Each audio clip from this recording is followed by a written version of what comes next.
天使並びに淑女の諸君、ホーンテッドマンションへようこそ。私はこの館の主、ゴーストホストである。今回はハロウィンも近いので、ホーンテッドマンション風な部屋を作りました。最後まで見てくださると嬉しいです。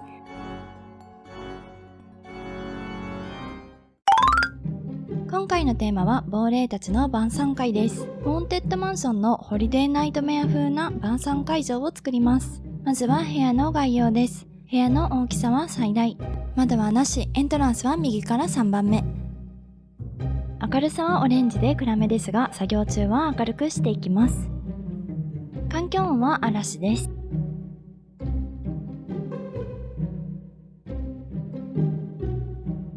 壁紙と床の詳細です。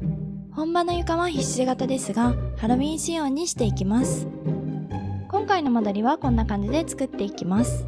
アトラクションの晩餐会会場をぎゅーっと詰め込んでいます。左上から時計回りで作っていきます。内階段を作るためにアンティークなワードローブ、カントリーなクローゼット、階段ダンスを並べます。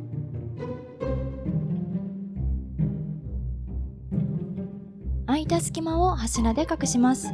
完全に隙間を隠すためには2本ずつ置きたいところを我慢して1本だけのところも作ります。全部2本置くと階段風にしているのに隠れてしまいますからね。これでジャックがイチャついている場所の階段ができました。階段の上でイチャついてるんですよね。階段もデコレーションがしてあるのでかぼちゃを置いていきます。ジャックの代わりにあつ森のハロウィン代表の肖像画を飾ります。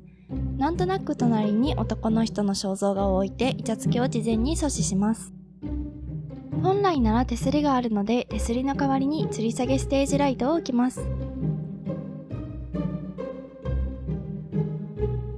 内階段ができたので次は右奥のドアと棺のスペースを作ります。多分ホールへの入り口だと思うんですけど、雪とかぼちゃまみれの棺がドアの前に置いてあるんですよね。馬車の代わりに棺に乗ってきたのかなとアトラクションの説明は聞いていないのでそう思っています。お詳しい方はぜひ教えてください。残念ながら私は雪のマイレザーを持っていないので棺はかぼちゃまみれだけにします。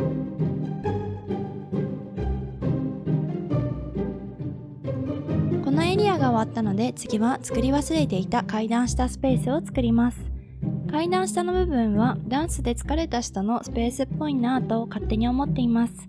今回場所が足りなくて作れませんでしたが、本来ならこの場所の前にダンスホールがあるからです。完全再現となると横20マス以上は欲しいですね。この絨毯は本来横長の楕円形ですがないのでレッドカーペットで代用します。次は右真ん中の暖炉を作ります。アトラクションでこの部屋に入ってすぐの一番右側に暖炉とそのそばにゴーストがいるんですけど、一人で温まっているんですよね。なぜか宝石が入っているような木の箱を足元に転がしているんです。ホーンテッドマンションの映画の方でそういう描写があるのかなと思います。飲食スペースを作ります。ウェディングのテーブルは一つだけ置いて、もう一つは小物の置けるテーブルを置きます。このテーブルに大きなケーキがあるのでそれを再現するためです。ハロウィンバージョンの時と通常だとこの置いてあるものが違う気がします。椅子の配置を見ると英国式のマナーを採用してそうですね。英国式のマナーには詳しくないのであやふやな記憶で話しています。ゴーストなので何でもありかもしれないですね。次はオルガンスペースを作ります。本来であればこの飲食スペースとオルガンの間にダンスのできる場所があったのを割愛しています。ハロウィンのツリーは会場の大きなクリスマスツリーの代用です。床の飾り付けが終わったので壁を飾り付けます。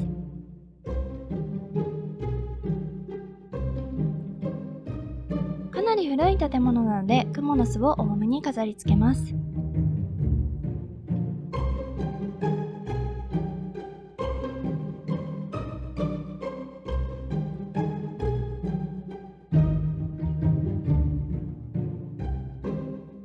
大きなシャンデリアを飾り付けて完成です。電気を調整して雰囲気を出します。こんな感じで要素をぎゅっとまとめました。かぼちゃがいっぱいで賑やかな印象になりましたね。それでは完成ムービーをご覧ください。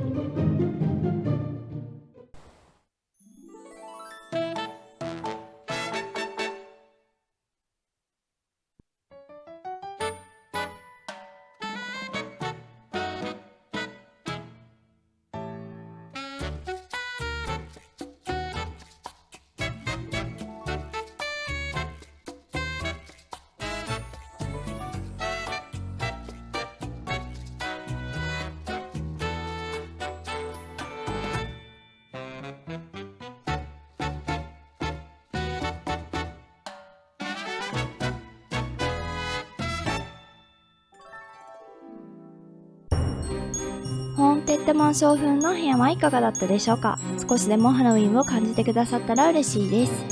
この部屋にかぼちゃどれだけ使うのと思った方は、ぜひチャンネル登録、グッドボタンお願いいたします。